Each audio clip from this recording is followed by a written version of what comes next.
news, transfer news, match previews, legend interviews, Spurs winning, press conferences, covering everything Tottenham and England. Welcome back to the channel and welcome back to another edition of the Spurs Chat podcast. This is the edition where we'll be talking about the big game, the North London derby on Sunday at the Tottenham Hotspur Stadium. Spurs take on Arsenal. Now, we are live on YouTube, we're live on X and on Facebook, so please do get involved. Let us know how you are feeling right now as a Spurs fan ahead of this big game. Joining me today, returning guest, star of AFTV, Lee Judges. Lee, great to have you here. How are you? I'm good, thank you, Chris. You well? You well? I'm all good. I think both of us are feeling a bit nervous ahead of this game. That's exactly where I want to start, Lee. How are you feeling right now as an Arsenal fan? Because, of course, we're 3 games in to the Premier League season. We've just had the international break. That's coming to an end. I know we'll talk about injuries later on in the show, but how are you feeling overall as an Arsenal fan 3 games in? What can I say? A little bit disappointed with the Brighton result, if I'll be honest. I think, you look on that as, even though it's a tough game, you're at home, you look to win that. But unbeaten after 3 games. Difficult away game at Villa. So I think all in all, you've got to be 90% happy with the way things have gone. Obviously, the injuries is part and parcel of football. And do you know what? I don't know about you. If you get an injury, you sort of can accept it if it's when you're playing. But when it's I just feel a little bit more. It's a little bit more of a annoying one when it's on international duty. Do you know? So like I'm a little bit peeved with that. The Declan Rice one. I think Declan being out is a big blow for Arsenal because but he hasn't been on his greatest form. But when you see him playing the last 2 England games, you're thinking, right, okay, he's getting back to his fitness. So all in all, listen. I'm not too unhappy. It kind of feels like a frustrating time to have an international break, though, Lee, doesn't it? 3 games in, because no matter whether you've won 3 games on the trot, you want to be playing. If you've lost 3 games on the trot, you want to be playing. And if you're somewhere in between, you want to be putting things right and you want to be playing. And then, of course, we have this international break of 2 weeks. It seems that a lot of fans, no matter what team we support, we're all frustrated about the international break being at this time. Yeah, I think it's ridiculous. You've just gone through that tournament where, if you'd be really honest, and I don't know how you've assessed Spurs' few games, but I think the players that have come back from international duty have not been quite at it. They've been like catching up on fitness and everything like that, and using it on sort of our time, if you know what I mean. And then then they've got themselves fit and ready, and they've gone back on international football. And I don't know. I'm not a lover of international football, club before country every single time, but even these games here, try to gloss it up with this Nations League and all that. Like, come on, they're glamorised friendlies, and they're not what we really want. So I just think maybe, like, I get it. You got to have internationals at some stage, but straight, like, 3 weeks. I think it's only 4 games, 4 league games, and there's another one in October. And see, the season don't really get going. So after 3 games, you play 3 games, and then you're going on international break and all that. I think it's ridiculous. I think that's poor.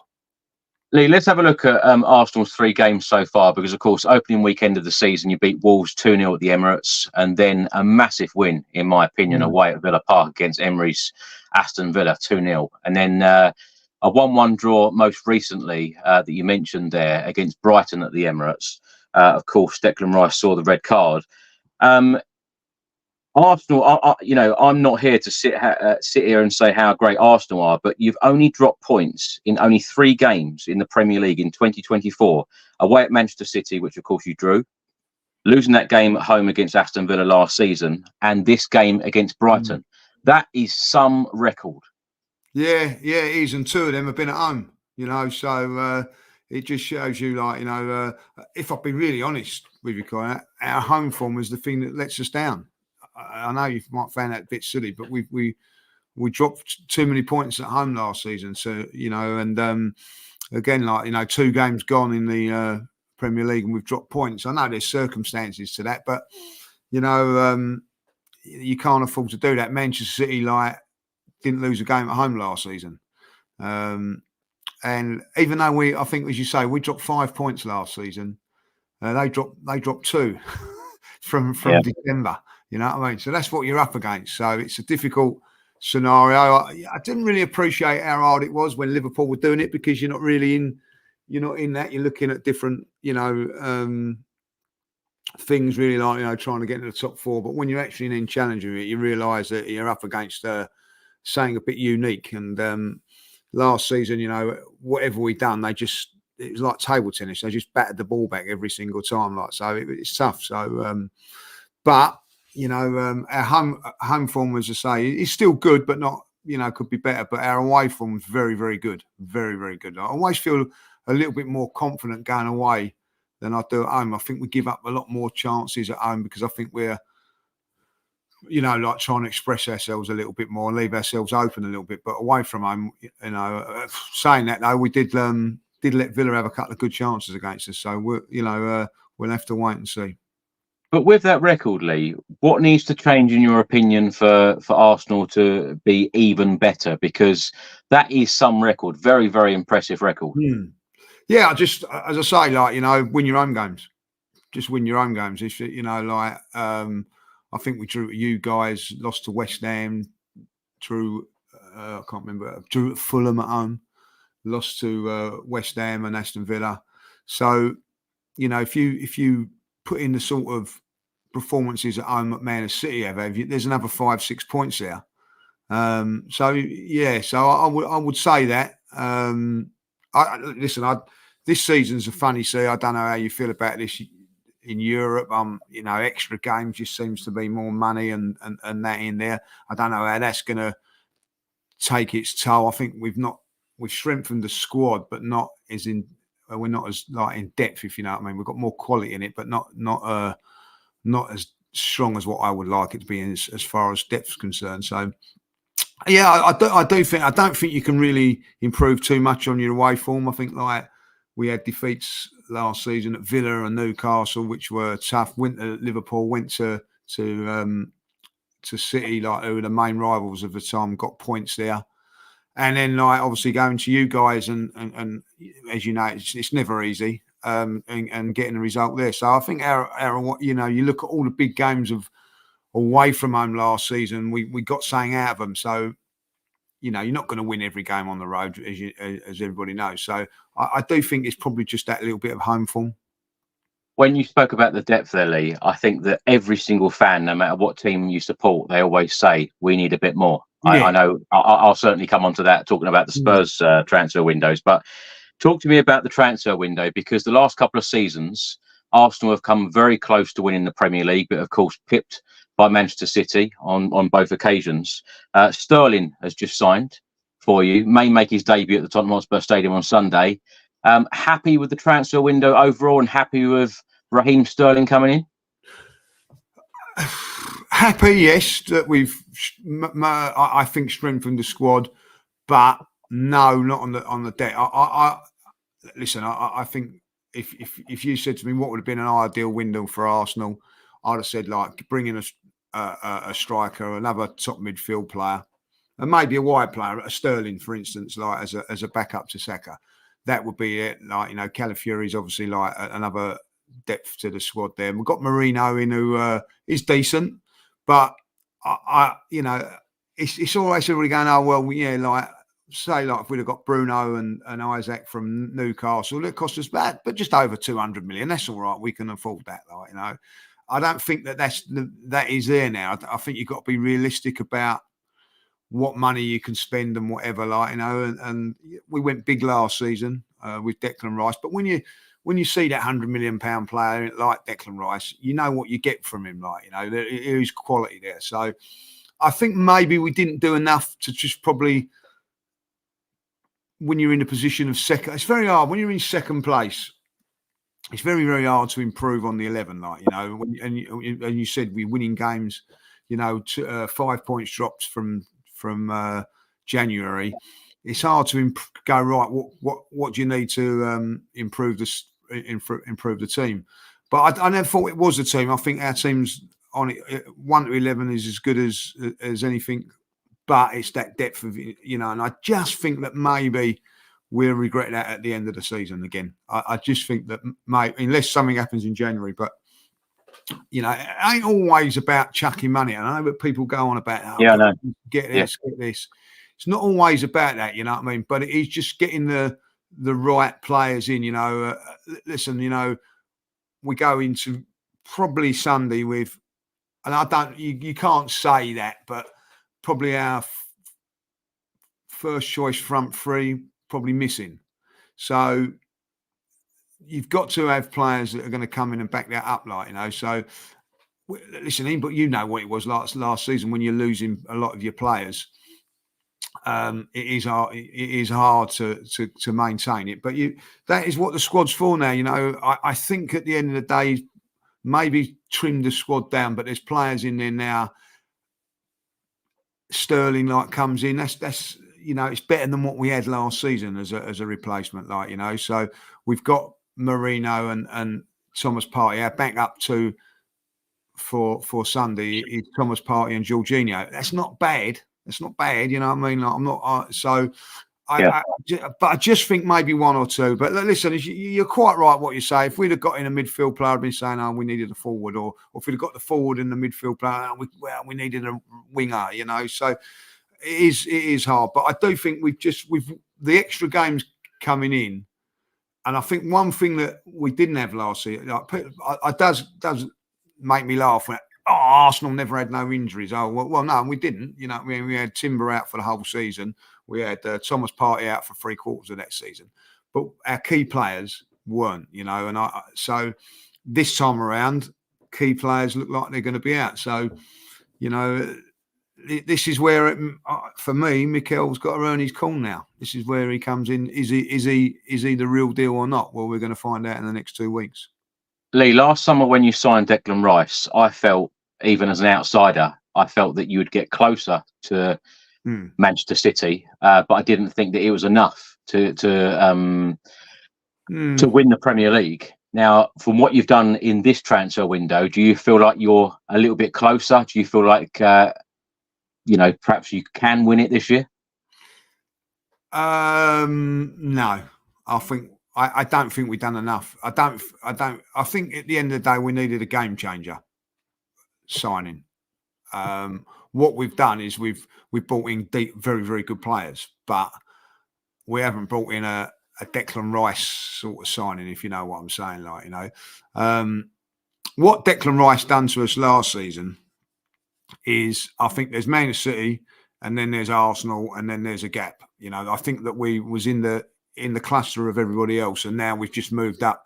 But I don't think we've done enough to get sick. What I was hoping, and I think that probably most Arsenal fans were, there might be a little dip from Man City after the first 3 games. Yeah. I'm going to be really honest. I felt after the first game, and I know this sounds silly, I thought, nah. And I'll tell you why I didn't feel that, because we played Wolves, and we had all of our players that played in the Euro final playing. We're all playing Wolves at home. The next day, they went to Chelsea, and not one of them started. All on the bench at Chelsea. So I looked at that and I thought, we can't afford to leave any of our guys out at Wolves at home, but they can leave everybody out against Chelsea away. But isn't that a good thing? Isn't that a good thing that Arteta wants to go strong? Because I've spoken to so many guests and so many Spurs fans recently about Spurs in the League Cup. And of course, Postecoglou made 10 changes in the League Cup last year. And when you go back in recent years, Pochettino, Mourinho, Antonio Conte, they've all made changes in these cup competitions where a lot of us Spurs fans feel like we want to go strong all the time. So isn't that a good thing, going strong? Yeah, yeah, it is. But when you just only had 3 weeks rest, I think I just looked at that and I thought they're not quite, for instance, I think Declan Rice actually said it in an interview the other day. He's been using Premier League games to get his minutes up in his legs, you know what I mean? Which is what he's having to do. Man City haven't been having to do that. They've been able to rest them, like, you know, and still get a result with Chelsea. For me, if you're going to say to me, we're going to play, I know it's a little bit different to Chelsea when Arsenal and Spurs play them. Perhaps the Man City, I don't know. It just seems that it's a local derby and whatever. There's a lot of riding on that game. But would you be confident if you was Tottenham and I mentioned Arsenal, if you're going, right, we're going to Chelsea next week, I'm going to leave Saliba out, I'm going to leave Declan Rice out, I'm going to leave Saka out, and I'll tell you what, I'll leave out Martinelli as well. Like, you know, no, Odegaard, I'll leave Odegaard out and still get a 2-0 comfortable win there. Like, and that's like leaving Song out, Maddison out.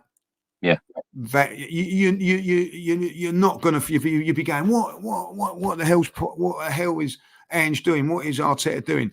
So I don't think that that sent out a message to me. I think it's very clever from Pep. Really, he just sent out a message to me and thinking, oh blimey, it's going to be another tough season, like, you know. And already, as a fan, thinking, oh, we can't afford to drop points here. Can't afford to. Now I don't. If it's in the head, you know, of the manager, that's very, very clever. Very clever. Yeah. So I was hoping that Man City maybe have a little bit of a dip, which they still might do.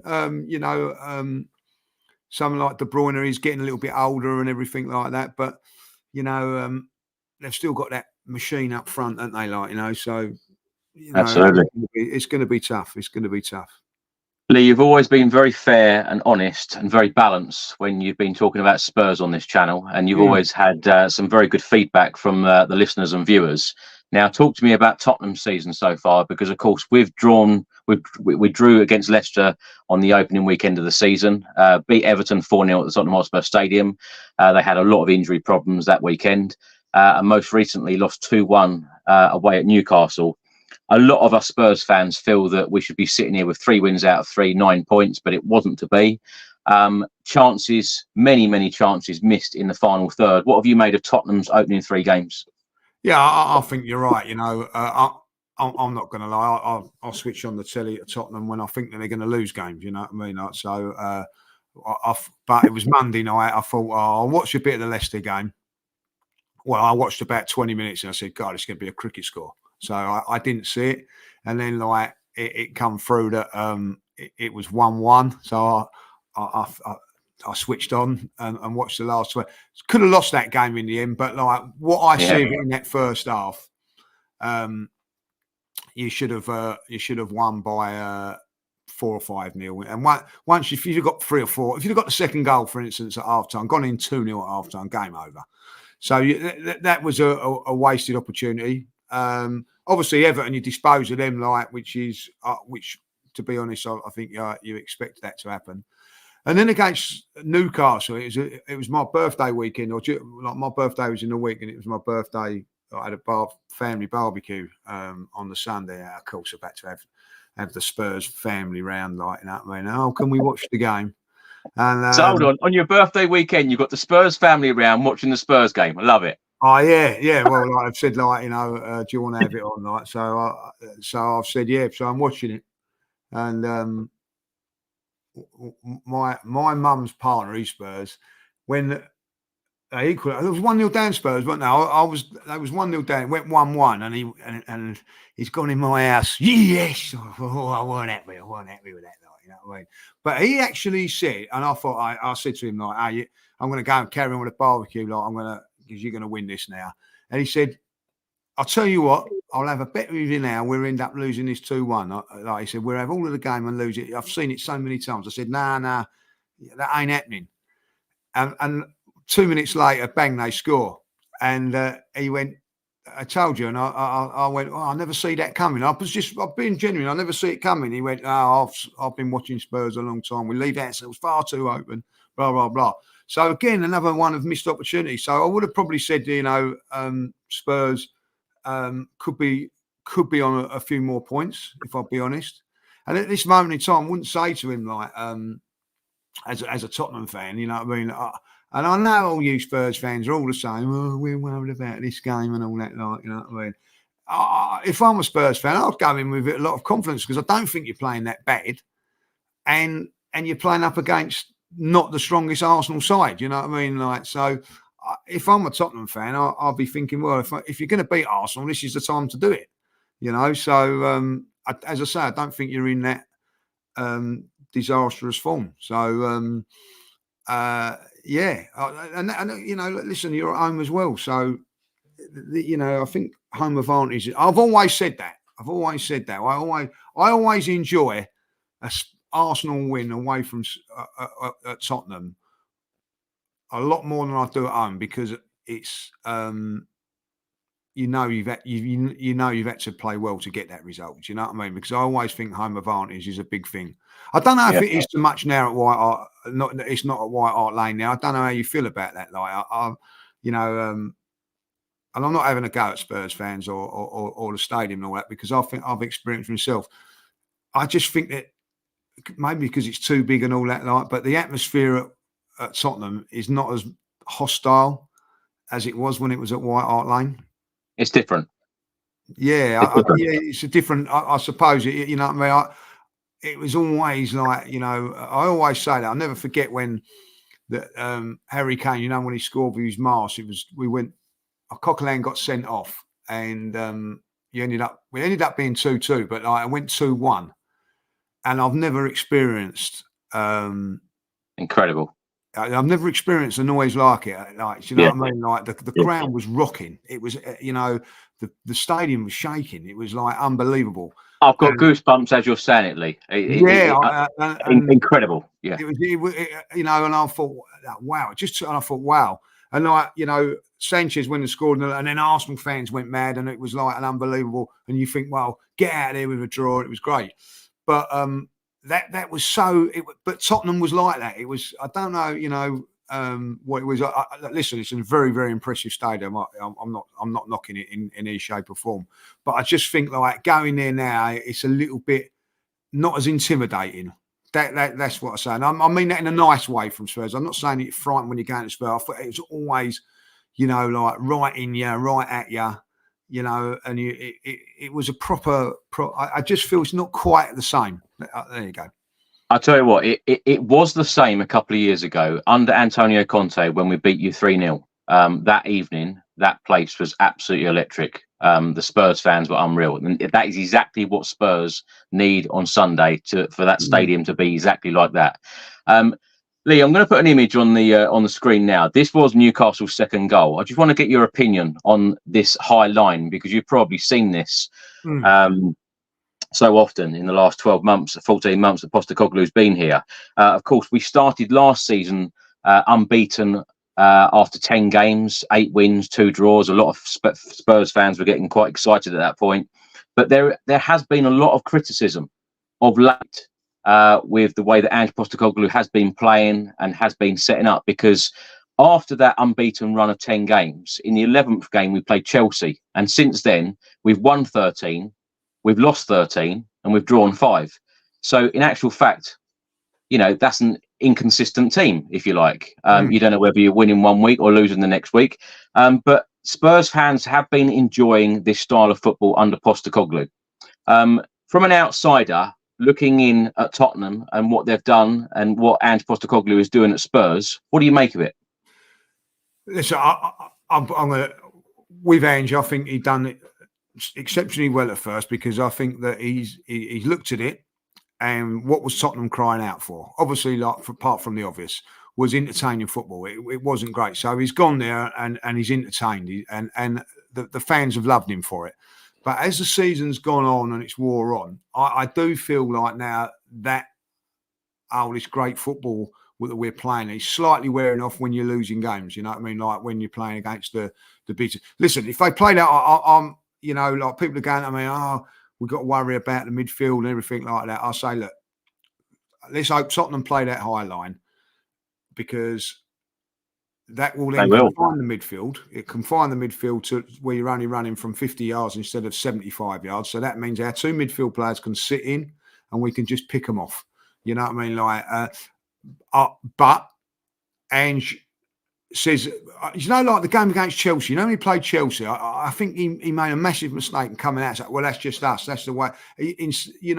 I don't think that should be the way. I think you've got to respect opposition, and sometimes you've got to play it a little bit differently and all that. Now, if Tottenham were to play like that, and get results like they played very well against Manchester City, by the way, just dropping that little bit deeper and play like that, then they can get. But as like a few of my Spurs mates are saying, and you know, when we was round here with the family, you know, that was kamikaze against Newcastle. You know, like you got to 1-1, you're away to Newcastle.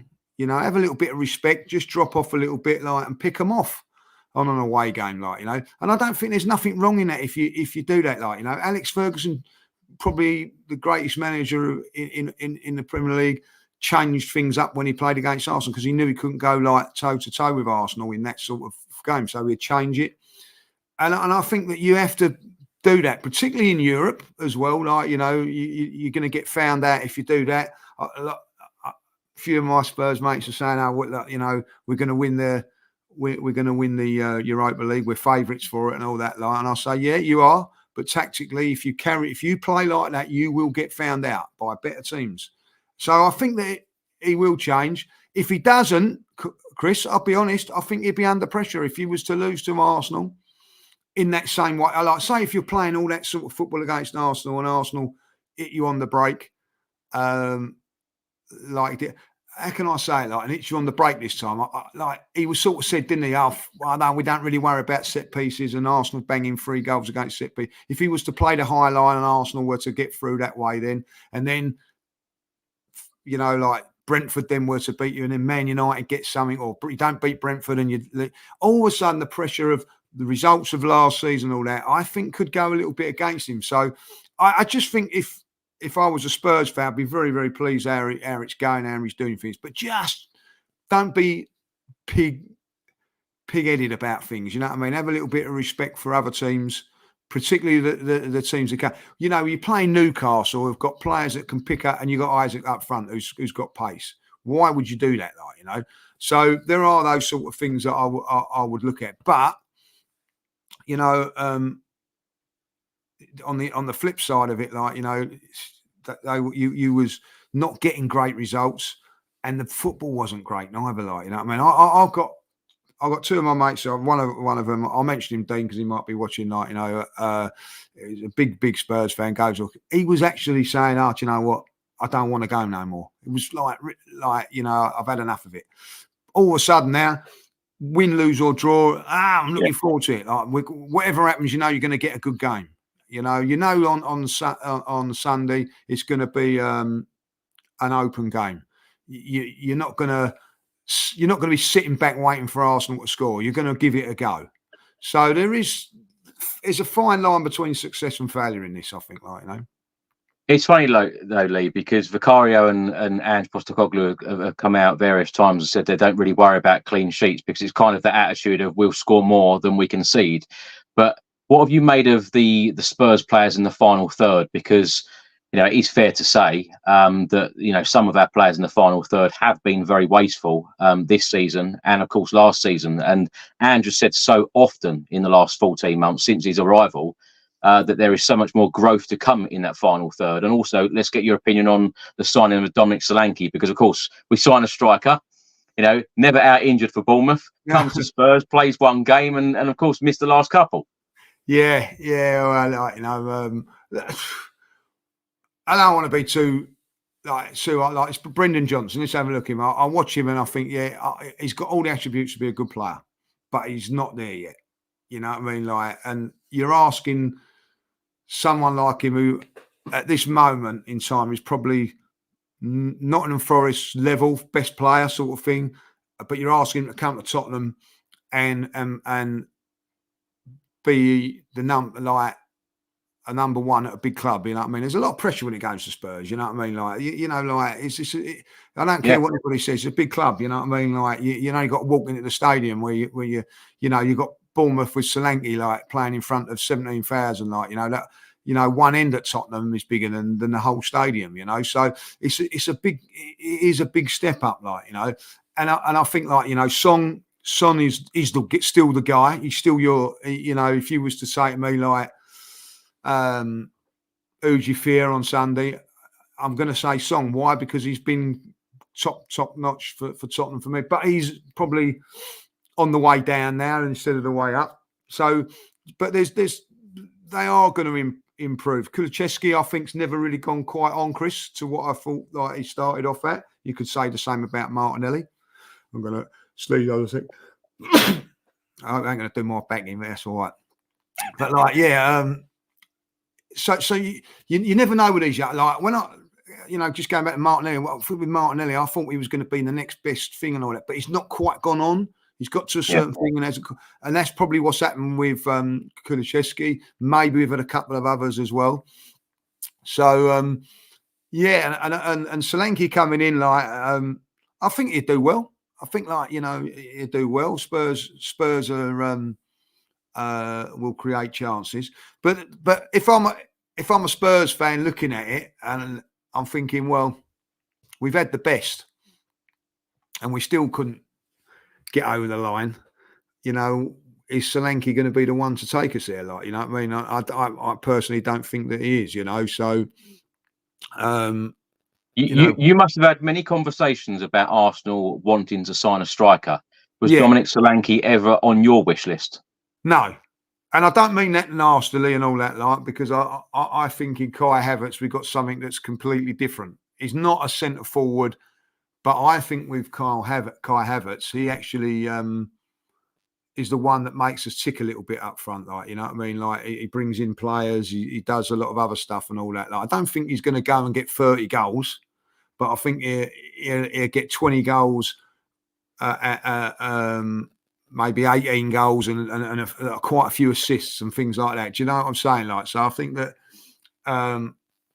he would be there. I think, like, with Arsenal, and whether it's right or whether it's wrong, this is, I think, on Arteta. I think if we're playing Tottenham, if we're playing Man City, if we're playing top big games, Kai Havertz will be the one that would be up front for us, like, what I mean? Solanke would have been a backup. And I don't mean to say that disrespectfully, but that's what I think, like, and that's why I don't think we signed. I think we was looking at Sesko, maybe to bring him in, like, as someone that's young and can back up Havertz. Whether you think that's right or wrong, that's debatable. But I'm backing Havertz this season. I do think that he'll score quite a few goals this season. I don't think he's the killer, Chris. And I don't think that Solanke is, like, what I mean? But they both do very, very well. I think that Solanke could have had a couple of goals against Leicester. He was a little bit unlucky with a few, but he's one of those players that's going to hold up the play, bring in people as well, like, And Spurs are under a little bit of pressure. He's going to be under a little bit of pressure because Richarlison didn't work for whatever reason. When he went to, when Richarlison went to Tottenham, I was more worried about him than Solanke. I thought he was going to be the real deal for Tottenham. It just hasn't quite worked out. For whatever reason, I don't know. He's just not probably as good as what we've. When you're doing it for Everton, it's a different pressure. So it'd be really interesting to see what everybody says. And I think you've got to give him a bit of time, Solanke. I don't know if he's everybody's cup of tea for what I'm getting from Spurs fans and whatever, but they're willing to give him a go and a chance. 19 goals for Bournemouth. If we replicated that with Tottenham, you'd be well pleased. And there's potential in there, isn't there? Like, I think he can improve. And so I think that's how you got to say it. I think if you would. How can I say, like, I think, like, if you'd have got Ivan Toney, I'd have been a lot more weary of Tottenham. But did you want Toney? No one went for him, did they? So, like, Tottenham preferred to spend 65 million on Solanke than probably a more proven player in Toney, if I'll be honest. And who's an England international. But I'll be very interested to see what if Solanke does well in the next couple of games. I think, like, he could be on a chance of an England call up because we haven't got much after Harry Kane, have we really?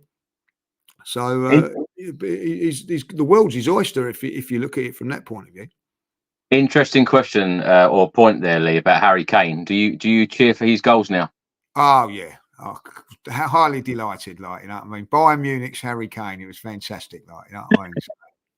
We don't hear he's done it again. No, I don't hear that one no more. Like, so no, do you know what? I've never disliked Harry Kane. I've got to say this, you know what I mean? But I do because he scores against Arsenal all the time, like, you know what I mean? And I didn't think he was great yesterday, but two great goals, and that's what he does. You know what I mean? Like, he does. Listen, I was watching the game with a couple of Spurs people yesterday, and the hatred for Harry Kane's gone a little bit because he's like left Spurs now, like, and you see the things that he does, and you'd say, like, if he was your player, you're going to love all that.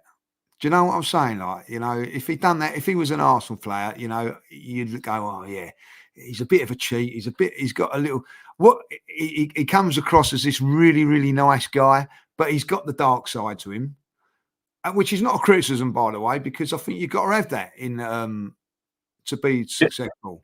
Jose Mourinho created that. Maybe he did. Maybe he did tend to be a little bit like that, like, and he put it on board. And, he even does it for England. But this is the difference between him now and it probably was at Spurs. There was one tackle he got yesterday, like, and he starts rolling around like he's been really hurt, like, you know what I mean? And I laugh. But when he was playing, get up, you horrible little, you know what I mean? But, like, you sort of let it get, I can let it slide now with him now, like, do you know what I'm saying? But he's got that dark arts to him. And listen, he's a quality player, like, and 100 caps. I think someone said he's got over 70 as England captain, like, which is incredible, really. Yeah, incredible record. Yeah, Lee, you mentioned about players that you fear, and you mentioned Heung-min Son. Anyone else? Maddison. I think again he's not quite gone on to what I thought he was going to do. Maybe injuries are set aside and all that. Like, I thought he was poor against us in that when we won last like the 3-2 game. But he can create things. He can do things. There was a bit on Sky today when he the first goal for Song, a little bit of magic, like, so he's capable of doing that. I don't know how you feel about Spurs. I look at the Spurs front. I'm not going to disrespect and say, they're all rubbish and whatever. I just think they're inconsistent, so you don't really know what you're going to get from them. And the one thing that's consistent about us is our defence. So, Solanke's going to be a problem. I think someone said to me today that if he does, it'd be his home debut, isn't it? Because he didn't play against Everton, did he? So, no. If he plays him, and I'll tell you someone else I do fear him a little bit if he comes on is Richarlison. He's always what he can do is upset the apple cart a little bit. Do you know, like, just. But we need to see more of that. We need to see more of that him being a pest like he was at Everton. We need to see that more. I don't. Just being a pest sometimes that can be there. Like, Brendan Johnson's got a lot of pace. You don't really know what you're going to get from him. I watched him for Wales. I'll do like Wales. Watch them, and he's on the periphery a lot. So, but Tottenham have got pace in their side. You know what I mean? Look, pace is always a worry. It'd be interesting for me, like Sunday, because of the injuries and all that. What do Arsenal do? Do they just play their game, normal game, try and get control, and that may mean then that the wide players of you with the pace could come into play, or do we just say, right, let's sit back and pick you off? Like, I don't think we played really well. In fact, I didn't think we played well at all in the Spurs game last season. We was 3-0 up at half time, and I'm thinking we ain't even played yet. You know what I mean? So. And we was hanging on in the end, like, so if Spurs can build momentum, it's a problem, you know what I mean? Like, and I don't know, you know this more than me, like, if Arsenal go there and start doing their stuff, playing their football and maybe nicking a goal or two, or not even nicking a goal or two, I do feel that the Spurs fans can turn very, very quickly, very quickly, like, Yeah. So that's what we've got to try and do. Get you very, very quiet, and like start. Hopefully that's how it'll go. So, but I think first 20 minutes is going to be really interesting because I don't know what we're going to do with the midfield. I don't know what's going to happen there. Like, so we could be a little bit. Do you know, like, you know what system, where players are, and is it right, we just go and do this. We might have to just change a little bit. In that first 10, 15 minutes, we might not be quite on it. Tottenham are going to be up for it. And we've got to ride that storm. If we can ride that storm, then and if that Ange hasn't done anything on set piece, we haven't scored at a set piece this season, by the way. Like, after what he's doing last season. So if we were to get a set piece, like, just remember me when you say that. Like, you said it now. You said it now. Lee, let's have a look at the head-to-head in Premier League history. 64 games. Spurs have won 15 of them. Arsenal have won 25. What surprised me, actually, because it feels like so many more, it feels like so much more pain than this, that you've only won 7 at either White Hart Lane or the Tottenham Hotspur Stadium. It feels like a lot more than that. Of course, 24 draws. Talking about last season, the 2-2 draw at the Emirates, and of course, we won 3-2. 3-0 at half-time. The crowd were extremely quiet at the Tottenham Hotspur Stadium last year because set pieces was a big issue for us. How important is set pieces for you? Massive. I really do. I think defending them and scoring them. I think that because with football now, there's so much coaching and so much goes into stopping opposition out of play, and sometimes really I'll be how can I say it, like it's not as entertaining as it used to be, football, because it's like more of a chess game at times. I don't know if you feel that, like, too much, Yeah. Like back in the old days, good tackles and whatever and all that. I feel that it's more of a tactical sort of a game, like a game of chess.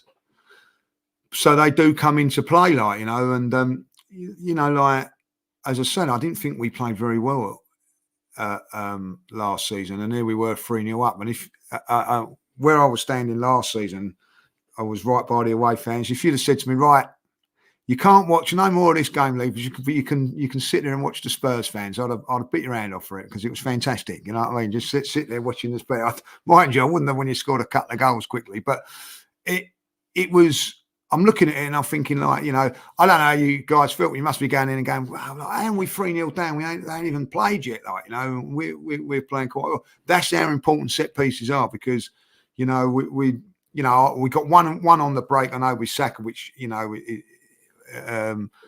higher line caught you out, and the two headers. You know what I mean? So, and I think at that time in that game, there was nothing. I think perhaps Spurs were just on top of us a little bit. We get a corner, get the goal. I think it was an own goal, wasn't it, if I remember rightly.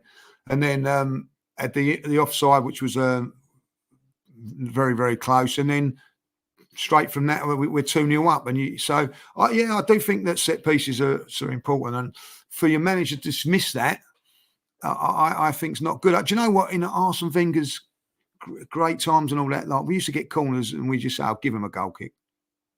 You know what I mean? Like, and I think we could have been a little bit more better than what we were, because of if we'd have worked on set pieces and things like that. And the good thing about Arsenal now is that we are a much bigger side now than what we was 10 years ago. So, like, and listen, I know, going, like, it could be like, it's going to be a heated battle in the first 10, 15 minutes of that game. And so if we get a corner, there'd be a silence around the ground, because they know. You guys know, like, so, so that tells you all you need to know. Like, you'll all be holding your breath as the corner comes in. One thing that I will say about that, though, is that the one that takes those corners isn't playing. Yeah. Who'll be on the corners Sunday? Saka will probably do one side. Jorginho, maybe. Odegaard would be tough, but he's not there. So maybe Martinelli or Trossard, probably, like, but yeah. So, but Lee, this probably sounds like a ridiculous question, but I'm going to ask it anyway. How big a miss is Odegaard and Rice? Because you mentioned that Jorginho will probably come in. What differences will there be in the midfield? And Thomas Partey, obviously. Massive. I'm going to be really honest, like, you know what I mean? If we had our best team out, like, I'll be very, very confident. And I don't mean that. I'm not being cocky when I say that, like, you know, Arsenal on their day, if we play, we're a very, very good side. Very, very good side. Better than what I thought we could be, to be honest. And them two are very, very big parts of it, like, you know what I mean? So it's a massive loss. But you can't always have your best players playing, you know what I mean? How I see it is if you can go to Spurs on Sunday, beat them without Declan Rice and Odegaard, people are going to go, what? You know, like they're the real deal, you know? So yeah, that's how I think you've got to look at it. Spurs have had their injuries in the past and have got on with it, you know, and we've got to do the same. It's as simple as that, like, you know. Declan Rice, I don't think should be suspended for this game, but it is what it is. It's the rules, Lee. It's the rules, yeah. You know what I mean? Playing the letter of the law, you know what I mean, was applied. It weren't applied all over the Premier League, and it's certainly, you know. And listen, I'll tell you what. We don't want the letter of the law being played for the game on Sunday because it'll make it a nonsense. You know what I mean? Yeah. Like, you know, you want to see a bit of passion. You want to see players putting their bodies on the line and things like that. So, yeah. So, but listen, it is what it is. We knew Declan Rice weren't going to be playing 2 weeks ago. As soon as he got sent off, you know what I mean? Straight away, everybody goes, "Oh, well, that's him out for Spurs," you know. Yeah. Because I don't care. I don't care what anybody says. You know, you still look for this fixture. It's still the biggest fixture. You know, like first of all, you look for when Man City are now because, you know, you're looking at them as we did back in the day with Man United. But you're always looking, when's that first game against 4 games in, and at Spurs, you know, and these the good thing about for me as an Arsenal fan now is that I'm going in Sunday knowing if we play to our best, we'll probably win. 2, 3, 4 years ago, that weren't the case. You know what I mean? Like going to that game. Do you remember that game when you won 3-0? I'm going in there thinking, well, you know, like if Tottenham are on their game, they're going to beat us. You know, so I feel like that's a nice feeling from us. You know what I mean when you say that. That's a big thing for us. But I think with Havertz, Odegaard and Rice missing, it evens it up. Home advantage and everything like that. I don't think there is a favourite now. I think Arsenal would have started off favourites if everybody was fit. I would say now it's a 50-50 game. Yeah, and well, you never things, you know, that happen. You never know in a North London derby, do you? No, you don't. Talking about the officiating, Lee, that you mentioned there, Jared Gillett will be the referee on Sunday and VAR Stuart Atwell. What have you made of the officiating recently in the Premier League and VAR, and what have you made overall? Because, you know, this is a fixture where, you know, me as a Spurs fan, I love to see those tackles flying in, which, you know, to be honest, you don't see that so often like you used to, but I still love it. Like when those tackles do go flying in, and when players show the passion in games like this, the fans absolutely love it, don't they? Yeah, of course. You know what I mean? And I think the referee, that's when common sense comes in, like, you know, and all that. Like, if I be real, you know, people go, oh, I don't even know who the referee is. They're all useless. Let's be honest. They're all poor. I haven't seen a decent referee, like, you know. They all make mistakes. They all look for VAR to back them up and that's as poor as it can be. What needs to change then, in your opinion, for that? They need to get better. They need to get better. I really do. You know, listen, I'm not going to go too much onto the game against Brighton. You know, the inconsistencies of that game are all there to see. You know, forget about any other game because you can turn around and go, well, he's thrown the ball away. That's different refereeing of a different game. But if you're going for the letter of the law, you have to, you have to do that. And also with that, when he turned around and said, "Oh, I've got no choice." Well, yeah, you did have a choice. You know, you could have turned around and said, "Well, the ball was moving, the free kick weren't where it was." Blah blah blah blah.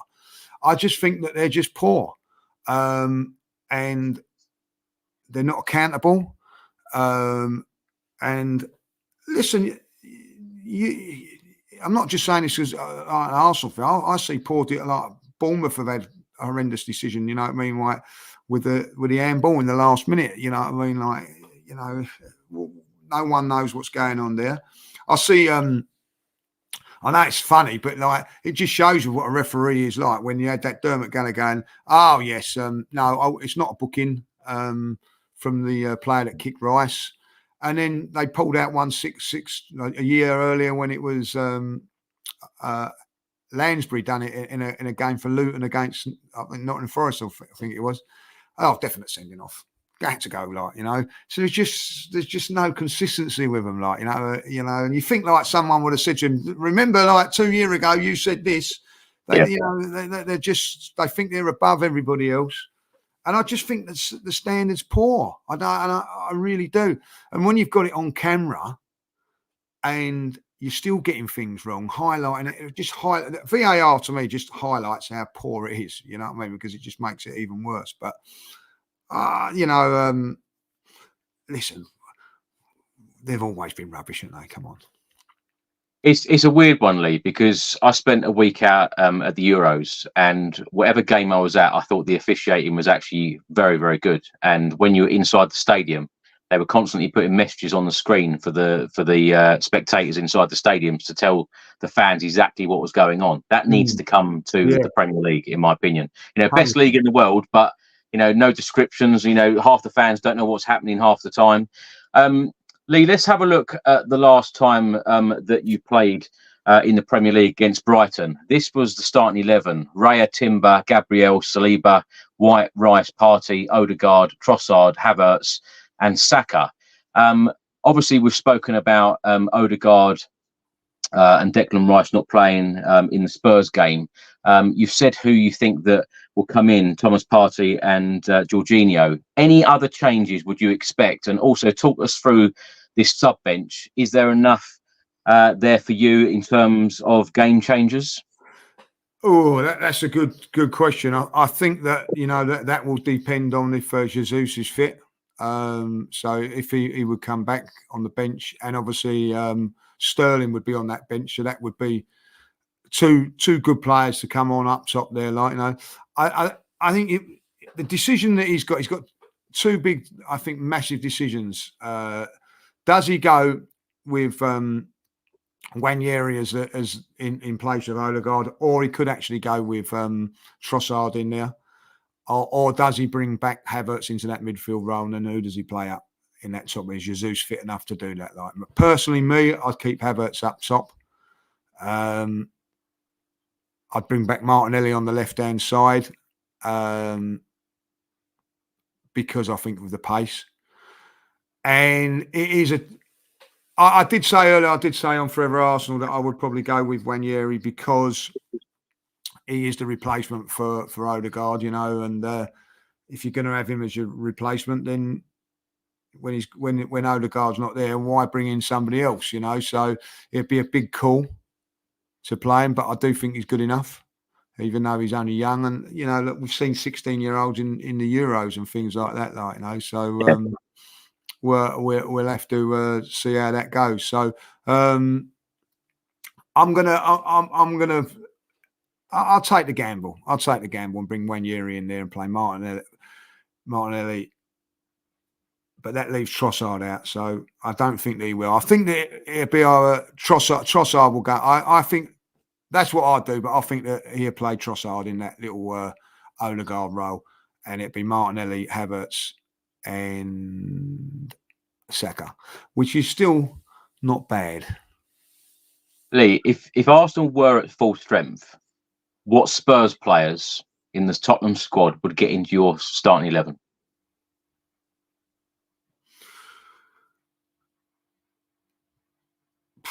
Do you know what? I would have said the goalkeeper last year, but like Raya's stepped up a notch this season. I do like your goalkeeper, by the way. Ngogi would get in there. In Doggy, is it? I still Doggy, think, yeah. I still think that he would. Even though Timber's player, I'd still put him in there.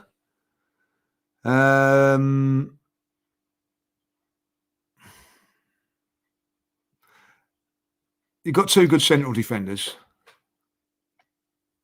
and you'd probably turn around and say you wouldn't swap your two central defenders for ours, and I wouldn't for yours. I think that I do like Van der Ven, but I wouldn't swap him for Gabriel, and I'm pretty sure if it was the other way around, you wouldn't either. So yeah. I wouldn't change the back. I wouldn't change the back four. Song on his day, I still think it's quality. Would probably get on the left-hand side. So, is that it? Yeah. Just the two? I'm sorry, just two, yeah. It's a weird one because when you've been on in the last couple of years, you've rattled off names. Yeah, I have. And I'm trying to be really honest when I say this. And I'm not I'm not saying, it means that I could, you've got Porro on the right. I think it's a very, very good right back. I'm not saying that he isn't. But what I'm saying is if he was playing for Arsenal and you had Ben White, you wouldn't swap over. You know what I mean? You'd and that's how I feel. I don't think there's a lot between it. I don't think so I'm not going to go. Saliba, I as I said, I think your two central defenders are really good. I think Maddison's a good player, but is he better than Odegaard? You know what I mean? Is anybody in the midfield better than Rice on his day? I don't think so. Look, 4 or 5 years ago, it was like more Spurs players, and you had definitely I think Saka was probably the only one, and it was Kane and Song. You had good midfield players and definitely better defenders than us at times, and the goalkeeper I do like your goalkeeper. I do think that he makes some very, very good saves. So again, I think if you would be honest, would you swap him over with Ray? I don't think you would. If you're quite happy with your goalkeeper. So, yeah, it was a weird one actually last summer because of course so many Spurs fans wanted David Raya in, and then a lot of Spurs fans were disappointed when Vicario come in. But of course, Vicario has done an exceptional job since he's been there. So we're happy. We're happy with the goalkeeper at the moment. How many do you think would get in? Would you? I'll come back to you on that. Let me think about that. Arsenal are a very, very good side. Very, very good side. If you go in now, I think with the teams that are in there now, it's different. I'm looking at your Maddison definitely comes in. Probably Basuma comes in. I do like Sarr as well. I do think he's decent. You know what I mean? But see, with a lot of these players, particularly in the midfield, I think it was 29 different trio combinations in midfield that Postecoglou played last year, and a lot of that was down to injury. So I think it's all about consistency at the moment in this Spurs team and squad, and the final third have been disappointing because we should have scored so many more goals last season and of course in these opening three. I just wanted to ask you a question about Havertz because the stats here with Arsenal and Spurs players so far this season, Kai Havertz has scored 2 in the Premier League, Son's got 2, Basuma's got 1, Saka with 3 assists, Maddison with a couple, Kai Havertz with 1. Tackles, this might surprise a few people, Saliba with 14, Brennan Johnson is next up with 10, and Christian Romero with 9. But Lee, I wanted to ask you about Havertz because he was heavily criticised at one point by a lot of Arsenal fans. Has that all turned around now? Yeah, look, listen, I've never criticised him. I've always felt there was a player inside there that I liked. I'm gonna. One of the things that I liked was that he had that dark art at first. Do you know what I mean? Whether you said that Harry Kane got that from Mourinho. Well, he got that from Chelsea. You know what I mean? Definitely got the little dark arts and that. So again, you know what I mean? I like that. He leaves himself on players at times. He makes himself a nuisance, and I think that he's got the one thing that I think he's got everything.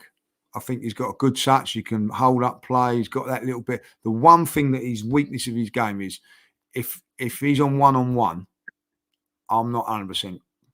You know what I mean? 50-50. That's where his goal scoring is a little bit weak on. But other than that, I think if you have a look at his record, say from January when he first went up top to now, there's only Haaland better than him as far as goals scored. Maybe Watkins, I think, might have be up there with him as well. So he's up there, and I think that if Arsenal win on Sunday, it'll be down to him. That's how much I place on him. Like, you know what I mean? Lee, let's have a look how Spurs last lined up against Newcastle. Vicario, Udogie, Romero, Dragushin, Poirot, Basuma, Sarr, Son, Maddison, Odegaard, and Kulusevski. And of course, our bench: Bentancur, Bergvall, Davis, Devine, Spence, Forster, Gray, Johnson, and Timo Werner. Now, all of us Spurs fans are desperately hoping to see Dominic Solanke back in a Spurs shirt against Arsenal on Sunday. And of course, Mickey van der Ven hopefully will return in place of Dragushin. Lee, what's your score prediction for Sunday? I'm gonna say 1-0 to the Arsenal. I think it's going to be a tough game. You don't think there'll be many goals? No, I don't know. Maybe because I think that Arsenal might change it about a bit. I don't know. I've just got a feeling it's going to be a bit of a stalemate. I think, like, you know, I think Arsenal are going to come there and defend. Do you know what Arsenal played? You know, it could have been like 1-0 against Aston Villa. Like, you know, I mean, it was tight. So that's how I sort of see it going. Sort of similar sort of game. Do you know what though? Villa. When I saw that game, Villa had a number of chances. Two very good chances. Very good chances. So very defensively, you know, you guys talk about your defensive record and how great you are defending. But when I saw that Villa game, I was like, wow. Yeah. But Villa have got some good players. Tottenham have got good players. So you're going to get, Tottenham not going to come. Chris, you're not going to come there Sunday and not create chances. You're going to get chances when you take them. Yeah. That's because you're a good side, you know. Yeah. But one of the reasons, and I do believe, is that does Watkins snatch at that chance because he knows that he might not get another one because it's Saliba and Gabriel. I don't know. You know what I mean? Does he? The header that he does there, which is fortunate that it comes off the bar, but I've got to make sure because I might not get another one. I don't know. That's how I see it. And listen, this could be like 4-2 or something. I don't know. You just, I mean, I don't know what's going to happen Sunday. If I'll be really honest, I ain't got a clue. Even when we was at, like last season, I did think that we would go there and win. Yeah, I did think that we'd go there and win. I didn't think that we'd win as comfortably as we did for 60 minutes until. We made a hat. I think we was totally in control until Ray had done what he'd done. But, and credit to Spurs, they come back into it. And actually, you know what I mean? Like, I couldn't wait for the whistle to finish then, So the year before, we played it absolutely. That was the best I've seen us play for a very, very long while at Tottenham. I thought we was fantastic that day. But if you go back to that game, Chris, as well as we played and as dominant we was, Ramsdale had to make 2 very, very good saves in that game. Very good saves. So you're always going to get chances. And that's how I see it, and Arsenal will get a couple of chances as well because you will give up a couple of chances. And it's if we take them, So, and I will say it now, there's 2 bloody good goalkeepers on the show here. You think, oh, blimey, you're going to score, and there's a save, and he saves it. So I think he's, it could be 3-2 Tottenham, 3-2 Arsenal, 1-0 one way. I don't know. But all I'm hoping is that we get the 3 points and get the hell out of there. That's how I look at it. Well, you said my prediction, Lee. I'm going 3-2 Spurs. I think there'll be goals at either end. Can I just go back to a point that you mentioned earlier? You said if Arsenal win this game, you feel that Postecoglou will be under pressure. Now, is that fair that he would be under pressure? Because we are still going through a massive rebuild. There was a lot of work to do at Spurs. He's had 3 transfer windows, but I believe that we have improved in a number of areas. And also, what is the expectation under Arteta? And are people feeling, I know this sounds ridiculous, but are some people feeling disappointed that you haven't quite got over that line yet? On the Ange thing, yeah, there should be pressure on him. He's at a big club. What, even after this short amount of time? I'm not saying he should be sacked or anything like that. I'm saying that he's got to be accountable. There's got to be pressure on him. I think there will be. Well, listen, if he wins the next 3 games, there's no pressure on him whatsoever.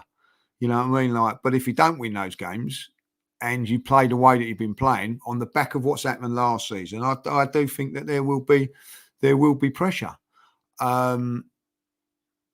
I don't think. I think if you lose to Arsenal, right, there ain't no shame in that, right? And I don't mean that quickly. Arsenal are a good side, like, you know what I mean, like, you know, you'd be annoyed because it's Arsenal, but in the cold light of day, you go, well, all right, okay. Beat Brentford, beat Man United. I think you beat Man United. Like, do you remember? I was away last year when you played Man United away from home. I was with my brother, who was a Spurs fan. You know, you should have beaten them. Should have beaten them. Like, so I think if you was to lose to Arsenal, I put money on it that you'll win your next 2 games. Pressure off a little bit, like. But if it wasn't to go right, I think there would be pressure on him. I don't think that Spurs fans would be calling for a bit, but there is a little bit of discontent. You know that. You know, what I mean, like at the end of it, like, you know, I'm not saying. How can I say it? Like the you know, like this time last year. Oh my God, like, you know what I mean, like, you know, I'll tell you what, like, you know what I mean, all you Spurs fans, it'd have been like shagging your wife. You'd have come and tucked him in, like, you know what I mean, like that's how you was thinking it, like, you know what I mean. He could do nothing wrong. He could do nothing wrong. It has changed a little bit from that, Chris. It has this season. You know, I sit there with a couple of my Spurs mates on Monday and they're moaning about him. And I just, like, I wind them up and go, oh, he was in love with him this time last year. But listen, football can change. There was one time I wanted Arteta out when we was like crap, but, you know, like could have gone bottom of the league if we'd lost to Chelsea a few years back, like, you know. But on the case scenario with Arteta, I think I've always given him back in over the last few years and whatever. But after this transfer window, if we were to lose to Spurs and then we lose to Man City, the title's over. I think he's under severe pressure because I think he's put himself in that position, Chris, by not getting what we needed to do. You know, could there have been 60 million, I don't know, to get someone like Eze who can play 2 positions, you know, who could come in there and play that Odegaard role and we wouldn't be worried. Do you know, like, what, you know, instead we went for Sterling, not having a go at Sterling, don't know what he's going to be like, but we know that was not on the radar. That weren't on the plan sheet, you know. So I do think that he's going to be under a little bit of pressure, especially when people go. See, people say to me like, "Oh, well, you know, we haven't got the money." Well, you had the money for Calafiori. Did we really need Calafiori? I think he's a great player, but that's adding good depth. It's adding good depth, though. It's adding good depth, but and Sterling could be a very good move. Could be. So listen, you know, at this moment in time, you know, it's too easy to jump on Ange's back. It's too easy to jump on Arteta's back. All I know is that over the last 2 seasons, you know, I've been chasing, thinking that we might win the league. Yeah. And for years before that, I never thought we'd be challenging for a title. Like, you know what I mean? Like, I'm disappointed when we couldn't get top 4. You know, and like you guys are now, you're disappointed you ain't got top 4, or you're not that bothered. You know what I mean? At the end, the cool light of day is, yeah, you are. It ain't the end of the world, though, Chris. Europa League's just as good. You know what I mean? This Champions League thing and all that, like, it's, you know, is it for us fans? I don't think that we would have a strong enough squad to be challenging in the Champions League this season, Lee. And it does worry me a little bit because I do believe that Spurs should have done that a little bit more in the transfer window in terms of a couple of experienced players coming in. Because if Spurs want to fight on all fronts because, you know, I know we have a lot of banter about trophies. We haven't won a trophy since 2008. And if we want any chance to go far in a League Cup, an FA Cup or the Europa League, I feel like we do need a little bit more depth. But of course, the January window is not that far away. And we must do more again. Last question for you. If I was to ask you for some predictions of who will win the league, who will finish in the top 4, and the 3 teams to be relegated. Oh, as it stands now, Manchester City, Arsenal, Liverpool, and it's going to be out of Newcastle, Aston Villa and Spurs for the 4th. And I'm going to go Newcastle, and I'll tell you why, just purely the other 2 are in Europe. That is the only reason that I'm going to go down that route. I think like Villa will struggle because of Champions League, like Newcastle did a couple of years. So I'm going to say that. You don't think Chelsea will be in that conversation? I hope not. I agree. Listen, being an Arsenal fan, it's been ingrained in me to hate Tottenham. Right, you're brought up to this, you know, I hate Tottenham, and the same for you, and for obvious reasons. So I get it that Tottenham fans hate me, and I hate you lot. You know what I mean? I get it because it's been, but no one ever told me to hate Chelsea. No one. The clubs do business with each other. It's like your friends. You two. Listen, sometimes it's best to keep your friends close to you. That's all I'm saying, like, you know what I mean? Like, you know, I fake friends, exactly that, like, you know what I mean? Like, I don't know how you got, listen, I've got some of my Spurs, man. I always go, I don't believe you when they go like, I hate Chelsea more than they do Arsenal. It's a different hate.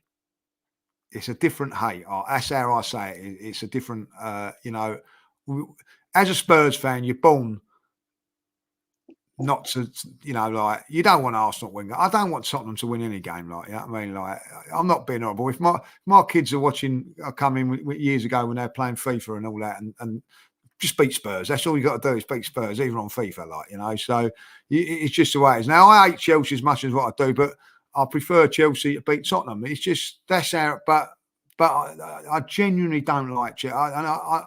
Listen, let's long may that continue what they're doing over there, like, you know, you know. And one thing I will say, that Arsenal and Spurs have in common. Yeah, Spurs fans are not going to like this, but Arsenal and Spurs are run, and they are proper football clubs. In my eyes, are proper football clubs. Do things the right way. Do you know what I mean? Like, and that's what, you know. There's always be that rivalry, but grudgingly a little bit of admiration from, like, you know. And would I want to see you get relegated? Of course I would. I'd love to put you in the bottom 3, but that ain't going to happen. So bottom 3, that's a tough one. Probably the same 3 that come up. You don't worry about Everton? I do.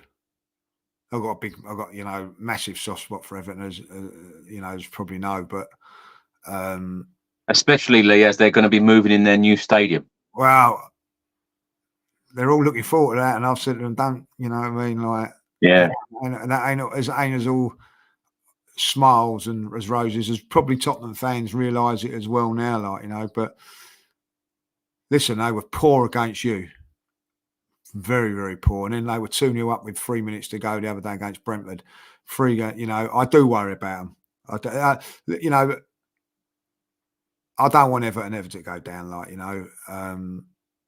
So I hope that they, you know, that they would survive. And it must be horrible for them with Liverpool doing so well as well, like, you know, and yeah. You know, but yeah, I'm going to say that. Do you fear for them? A little bit. I tell you, they were so poor against Spurs, yeah. And it was such a weird atmosphere inside the Tottenham Hotspur Stadium when we beat them 4-0. I know they had a lot of injuries, but a lot of people just expected a big win like that. Yeah, And even after the game, where you win a game in the Premier League 4-0, and there's no easy games in the Premier League, as we all know, and it was just like, okay, job done, and that was kind of the attitude. But Lee, you mentioned you're going to the Tottenham Hotspur Stadium on Sunday to watch this game. Yeah. When you walk to the stadium, how are the Spurs fans with you? Is it a bit of friendly banter, or do you ever get a bit of? I don't know. I just get in there and dodge. I don't go. I don't take the risk. I know what it's like. You know what I mean? Like, you know. So I listen. It could be 100 degrees out there, but I'm putting my hoodie on. Like, you know what I mean? Like, so if you see someone running around with a hoodie, like, you know what I mean, dodging it, going from hello to him, yeah, yeah. No, don't you know, like. You come up to a pub, I cross the road. I go, I shouldn't be telling you all these tactics, like, you know what I mean?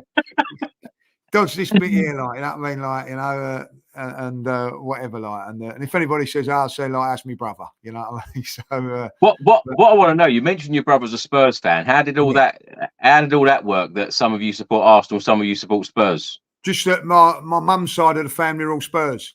Like my granddad was season ticket holder. They used to go all the time from Edmonton. So you should be a Spurs fan then. Well, I could have been, but my dad was Arsenal on that side, and you know, like when we was young, when we was kids, used to go Spurs one week, Arsenal the other. You know, and favourite players back there was Martin Chivers at the time. I'm going back a few years, but he was up there, like. But realistically, it was two things that. I don't think you hate us, really, Lee. You've got a big soft spot for us. Well, like, listen, at the end of the day, you know, as I say, I've been brought up to eights. But listen, if it weren't for the banter and the stick that I get, you know what I mean, like, you know, which you get like from my mates and all that, I'd be quite happy, you know, like for Spurs to do well and all that. But like you it's such a horrible fan base, you know what I mean? Like you are, you know what I mean? So and you probably say that about us, but that's how it is. But yeah, so. And it was the red and white shirts and Highbury. Back in the day at Spurs, it was a little bit dark with the old floodlights, and it was a bit.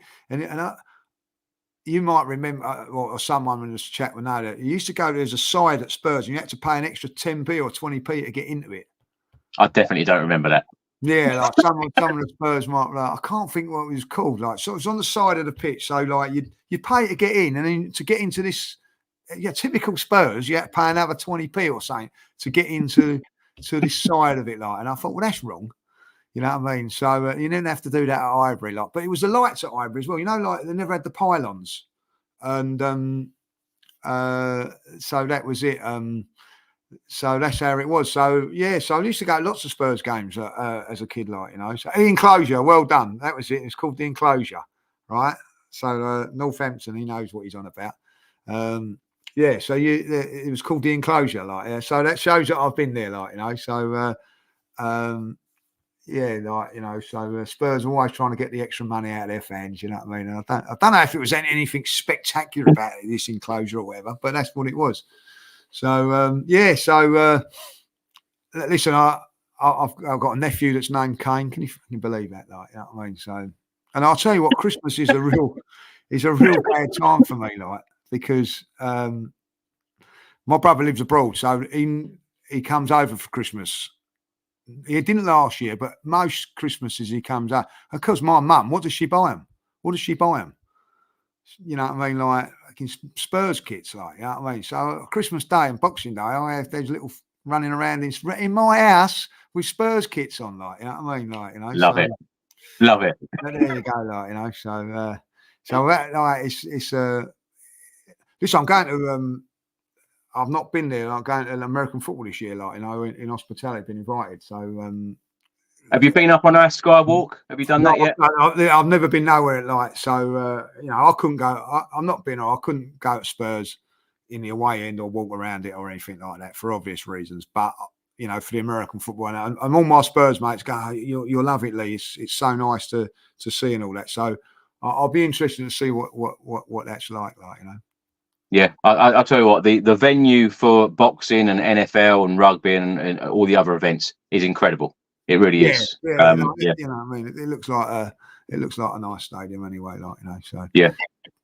Lee, you're always such a fantastic guest. No Look problem. forward to having you on later on in the season again, if you're up for it. And tell everyone where they can find you on social media, what you're up to at the moment. You're still doing stuff with AFTV? Yeah, still on AFTV, Lee Judges TV. Like, you know, I don't suppose if we win, you want to be jumping over there and watching that, but I'm pretty sure you'll be like watching it if we lose and all that, like, you know. So yeah. So listen, it's a great game. I do think it's the best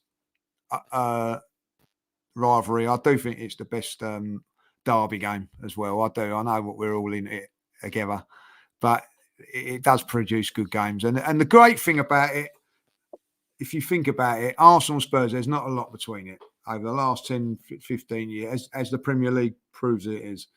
There's and I think that's what makes it. I think like Everton, Liverpool, there's too much of a gap. Manchester City, Man United, too much. Well, it's flipped now, but you know, too much of a gap. Yeah. So it is the one, like, you know what I mean. So it does. I don't care what anybody says. I'll be nervous come Sunday morning. Yeah, I'll be nervous. You know what I well, mean? I was going to say that we're both sitting here very relaxed and happy with smiles on our faces, but the closer it gets, the more nervous we feel. Oh yeah, I hate the game. If I've been really honest, there's too much riding on the bloody thing. You know what I mean? Like, you know, if you lose to someone else, you know, like, you have to take it for a day. But there's no more. The pain's worse. You know what I mean? Like, is when it's Arsenal Spurs, and that's how it is, and that's how it should be. Like, you know, so. I wish the rivalry would be a little bit more pleasant, but it ain't. You know, that's how it is. So we just have to get on with that. But you know, listen, it's for that 90 minutes, I hate it. I absolutely hate it. If I, and I'm not saying silly, if Arsenal, I don't know if Arsenal were 3-0 up, I want it to be 4. You know what I mean, to make it safe. You know what I mean, like, we need another goal. We need another goal. And then once it's finished, you know, like, we won 3-2 last time when you've beaten us and all that, like, you know, the relief, and you just enjoy the rest. You can enjoy it after that, like, you know what I mean, like, you know. Yeah. That's how it is, and that's how it should be, like, you know. So we'll see. Well, let's hopefully hope that Spurs are relieved on Sunday afternoon. Lee, thank you so much for your time. Really appreciate it, and I appreciate all of your honesty and your very kind words about Spurs a lot of the time. And I know that you know, you've got your family running around with Spurs shirts in your house. I'd love to hear these stories. So thank you so much. No problems. Thanks for watching, everyone. Thanks for listening, and we will see you very soon. Come on, you Spurs.